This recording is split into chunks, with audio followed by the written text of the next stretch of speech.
नमस्कार विद्यार्थी मित्रांनो, आजच्या व्हिडिओमध्ये इयत्ता 10वी गणित भाग 1 प्रकरण पहिलं दोन चलातील रेषीय समीकरणे सायमल्टेनियस इक्वेशन्स इनटू व्हेरिएबल्स या प्रकरणाचा आपण अभ्यास करीत आहोत।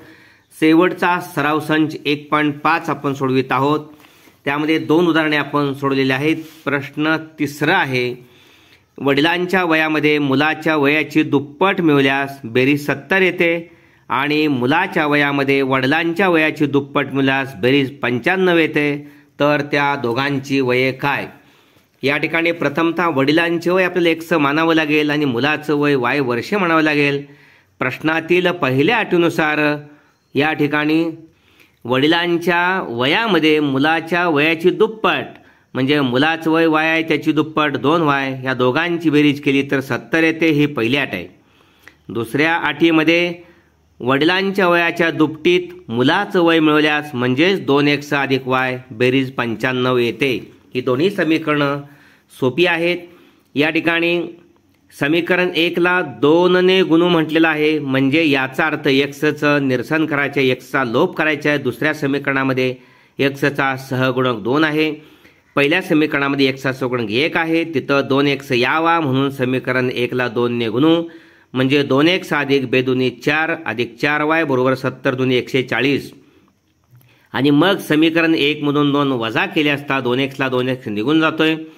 समीकरण 1 मधून 2 वजा करताना दुसऱ्या समीकरणाच्या प्रत्येक पदाचं चिन्ह बदलावं लागतं। अधिकचं वजा, वजाचं अधिक, सर्व अधिक आहेत त्यामुळे सर्वजण वजा। 140 मधून 95 गेले, फक्त 45 आणि 4y मधून बदललेलं चिन्ह विचारात घ्यायचं। 4y मधून 1y गेला, 3y बरोबर 45, दोन्ही बाजूला 3 ने भागले तर 15 अधिक 45 y बरोबर 15, म्हणजे हेच मुलाचं वय येणार आहे। परंतु ही किंमत समीकरण 2 मध्ये ठेवल्यानंतर समीकरण 2 आहे 2x अधिक y बरोबर 95, 2x अधिक y ची किंमत 15 बरोबर 95 अधिक 15 पलीड गेल्यानंतर 95 वजा 15 80, 2x बरोबर 80, दोन्ही बाजूला 2 न भागल्यानंतर x बरोबर 40, म्हणजे x 40 म्हणजे वडिलांचे वय 40 वर्षे आणि मुलाचं वय 15 वर्षे। ओके। दुसरा प्रश्न आहे, एका अपूर्णांकाचा छेद हा अंशाच्या दुपटीपेक्षा 4 ने मोठा आहे। जर अंश आणि छेद दोन्ही 6 ने कमी केले तर छेद हा अंशाच्या 12 पट होईल, तर तो अपूर्णांक शोधा किंवा तो अपूर्णांक काढा। या ठिकाणी त्या अपूर्णांकाचा अंश x मानायचा आहे, छेद y मानायचा आहे, म्हणजे या ठिकाणी जो मूळ अपूर्णांक असेल मूळ अपूर्णांक तो x छेद y होईल। ओके, मूळ अपूर्णांक x छेद y किंवा तो अपूर्णांक x छेद y।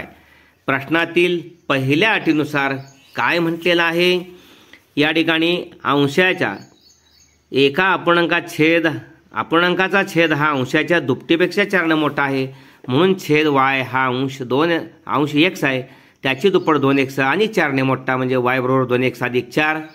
या ठिकाणी एकसामायिक समीकरण तयार करायचं आहे।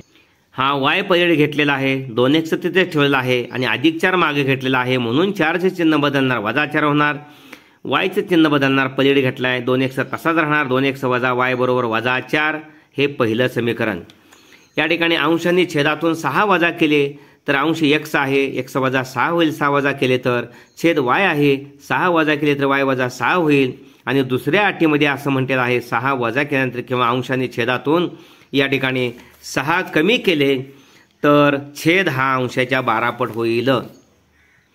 हा जो छेद आहे y वजा 6 आणि x वजा 6 जो अंश आहे त्याच्या 12 पट हा छेद होईल। ओके। या ठिकाणी 12 ने x ला गुणलं 12x वजा 6 12 72, 12 ने या दोघांनी गुणल्यानंतर 12x वजा 72, इथे समीकरण तयार करायचे, एकसामायिक समीकरण। 12x तिथेच आहेत, y पलीड घेतलेत वजा y, वजा 72 मागे घेतलेत वजा 72 अधिक होणार आणि वजा 7 तसंच राहणार, म्हणजे 12x वजा y बरोबर 72 मधनं 6 गेले 67, हे दुसरं। या ठिकाणी समीकरण 1 आहे 2x वजा y बरोबर वजा 4 आणि या ठिकाणी दुसरा आहे 12x वजा y बरोबर या ठिकाणी 66। समीकरण दुसऱ्यामध्ये वजा y आहे, समीकरण पहिल्यामध्ये वजा y आहे।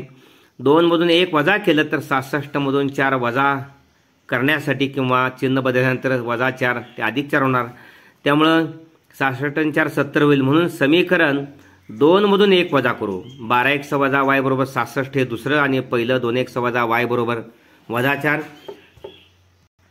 दुसऱ्या समीकरणाच्या प्रत्येक पदाचं चिन्ह बदललेलं आहे. वजाचा अधिक, वजाचा अधिक, अधिकचं वजा, बदललेलं चिन्ह विचारात घ्यायचं. 66 अधिक 4 70, वजा वाय अधिक वाय गेले 12, एक समोरून 2 एक्स गेले 10, एक्स बरोबर 70, एक्स बरोबर 7.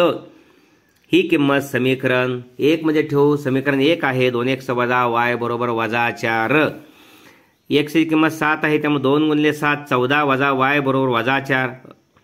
या ठिकाणी वजा वाय पलीड गेले, अधिक वाय झाले, वजा 4 मागं आले, त्यामुळे 7 गुणिले 14 अधिक 4 होणार. 14 आणि 4 18, वाय बरोबर 18. म्हणजे अंश या ठिकाणी 7 मिळालेला आहे आणि छेद 18 मिळालेला आहे. साहजिकच या ठिकाणी तो छेद होणार आहे. x छेद y म्हणजे 7 छेद 18. ओके. पुढला प्रश्न आहे 10 टनाची क्षमता असणाऱ्या मालवाहू ट्रकमध्ये ए आणि बी अशा 2 विशिष्ट वजनाच्या पेट्या भरलेल्या आहेत.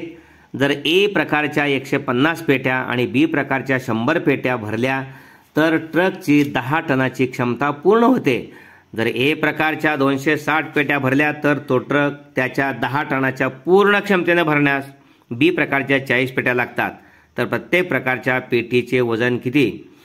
या ठिकाणी ए प्रकारच्या पेट्या आहेत, तिचं वजन आपण 1 टन मानलं आणि बी प्रकारच्या पेट्या आहेत, या ठिकाणी त्याचं वजन आपण वाय टन.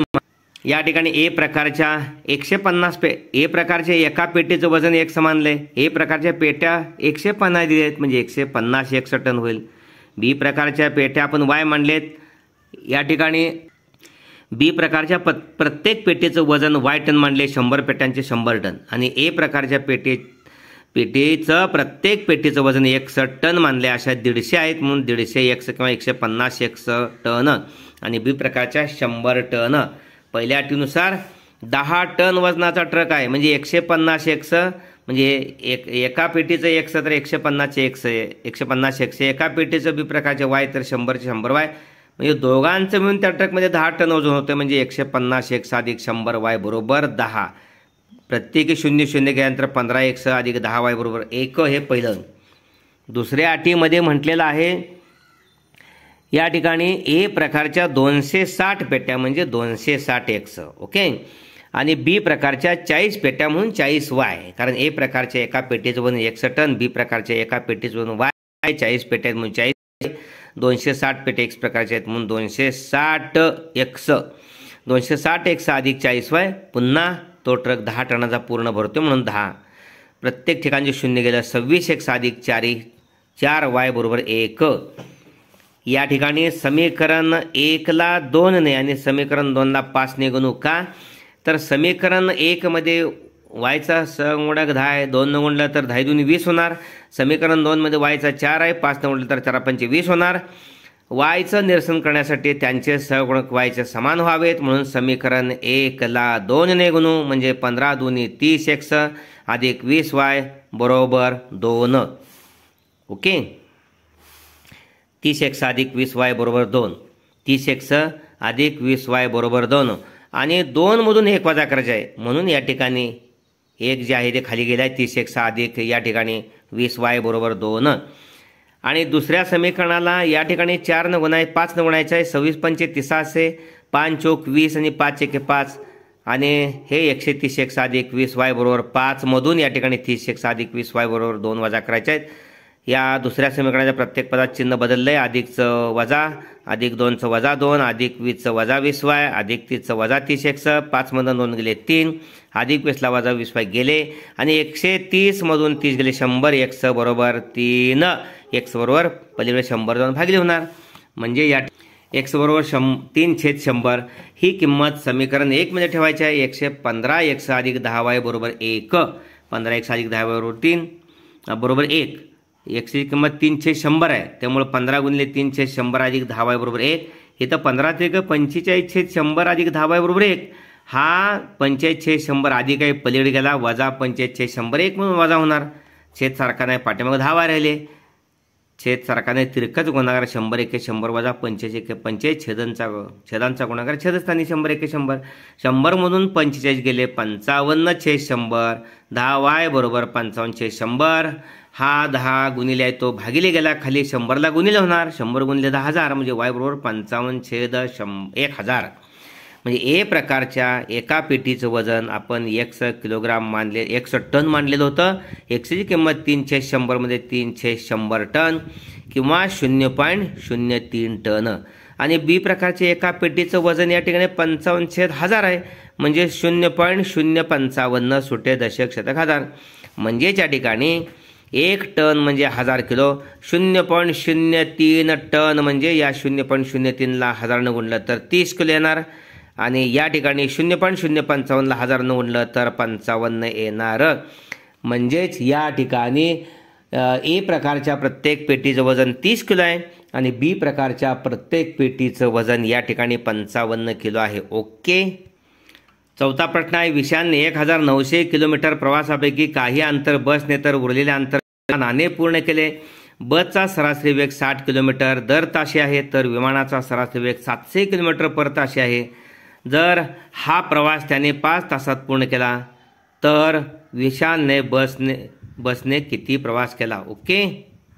समजा या ठिकाणी विशालने बसने केला प्रवास 101 किलोमीटर आपण मानला. आपल्याला माहिती आहे अंतर बरोबर वेग गुणिले वेळ, म्हणून वेळ बरोबर अंतर भागिले वेग. आता विशालला बसने प्रवास करण्यासाठी लागणारा वेळ जो आहे तो या ठिकाणी अंतर भागिले वेग या ठिकाणी 1/60 तास, म्हणजे 60 किमी अंतर या ठिकाणी बसनं प्रवास केलाय, म्हणून या ठिकाणी बसनं या ठिकाणी 100 किलोमीटर गेलेला आहे, म्हणजे अंतर 100 आहे आणि वेग 60 किलोमीटर आहे. आणि विमानानं प्रवास करण्यासाठी लागणारा वेळ आहे तो ताशी 700 किलोमीटर विमानाचा वेग आहे, म्हणजे वाय भागिले, कारण विमानानं वाय तास अंतर तोडलेलं आहे असं मानलं आपण, तर अंतर वाय भागिले वेग 700 आहे विमानाचा. त्या प्रश्नातील अटीनुसार बसनं तोडलेलं अंतर 100 आणि विमानानं तोडलेलं अंतर वाय, एकूण अंतर 1900, म्हणूनच पहिल्या अटीनुसार 1 अधिक वाय दोन्ही अंतर 1900 बसनं आणि विमानानं. दुसऱ्या अटीनुसार 1/60 लागणारा वेळ बसनं या ठिकाणी 1/60, विमानानं y/700 आणि दोन्ही मिळून या ठिकाणी 5 तासाचा प्रवास पूर्ण करतो, म्हणून दुसरी अट आहे. दुसरं समीकरण या ठिकाणी दुसरं समीकरण आपण एकसामिक समीकरणामध्ये रूपांतर करण्यासाठी 600 आणि 700 यांचा लसावी या ठिकाणी 2100 येतो 2100. तुम्ही आहे असा तिरकस गुणाकार केला तरी या ठिकाणी चालतोय, परंतु ते मोठं होईल. ओके. म्हणजे 700ला प्रत्येक पदाला 60 आणि 700चा लसावी 2100, हा 2100 लसावी लघुतम साधारण विभाज्य, म्हणजे 60च्याही पाड्यात 21 आहे, 700च्याही पाड्यात 21 आहे, म्हणून 2100 2100 अशी लहानातला संख्या आहे की दोघांच्या पाड्यात आहे. लसावी अवयव पद्धतीने काढून बघा, 2100 येतो 60 आणि 700चा. ठीक आहे. त्यामुळे प्रत्येक पदाला हा 60 आणि 700 हा छेद काढून टाकण्यासाठीच प्रत्येक पदाला 2100 गुणतोय. 1/60 गुणिले 2100 या ठिकाणी y/700 गुणिले 2100 2100 बरोबर 5ला पण 2100. इथं शून्याला शून्य गेले, 2100 वरचे 1 शून्य 60 वरचे गेले, 210ला 6 भागून 35 आलं, 35 100. शून्याला शून्य गेले, 2 शून्याला 2 शून्य गेले, 21ला 7 भागून 7 त्रिक 21 म्हणजे 3 वाय आलं बरोबर. 21 5 5 वर्षे 105 वर 2 शून्य म्हणजे 10500 हे तिसरं समीकरण आलं. आता समीकरण 1ला 3 काय गुणायचं आहे, तर तिसऱ्या समीकरणामध्ये वायचा सहगुणक 3 आहे आणि पहिल्यामध्ये वाय आहे 1 सहगुणक आहे.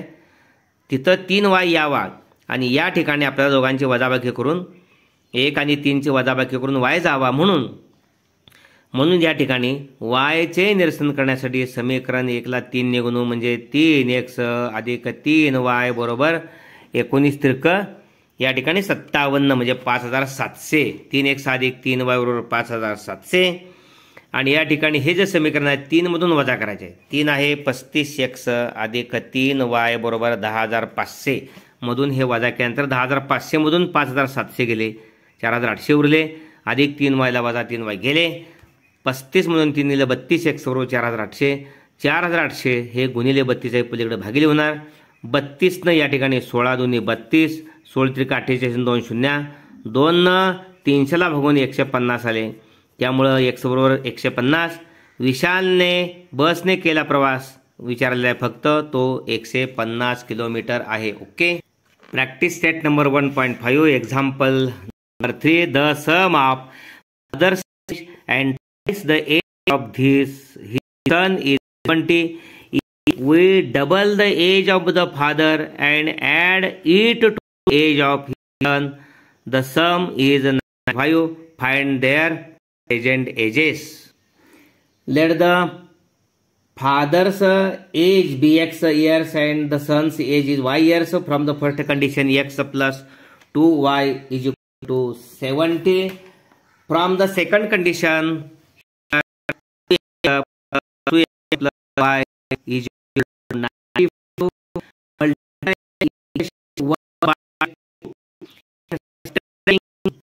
Equation 2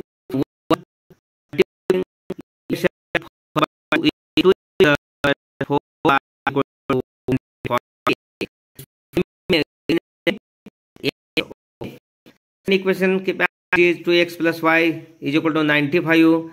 Taking the signs of this second equation, here minus 95 plus 2 minus, here plus minus, 140 minus 95 45, 2x minus 2x is 0, 4y minus y 3y is